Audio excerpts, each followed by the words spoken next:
Les pièces à conviction sont ces images tournées en direct par ces jeunes extrémistes. Des images filmées avec des téléphones portables pour être ensuite diffusées sur Internet. Les agresseurs ont entre 17 et 22 ans. Leurs victimes sont choisies au hasard dans les rues de la capitale russe et viennent d'Afrique, d'Asie ou des anciennes républiques soviétiques. À leur actif, une vingtaine de meurtres et des dizaines d'agressions. Rien qu'à Moscou, il y a des dizaines de groupuscules racistes qui agressent les étrangers, explique cet expert.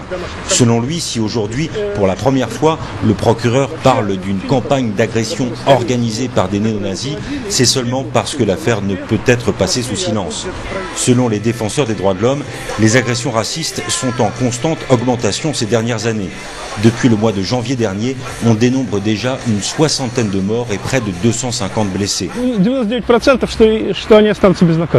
99% des agressions racistes restent impunies, dit encore cet expert, et selon lui, les extrémistes savent qu'ils peuvent en général agir en toute impunité.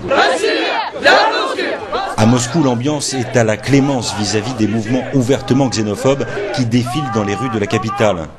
Les jeunes qui passent ici à l'acte sont accusés de meurtre et de tentative d'assassinat.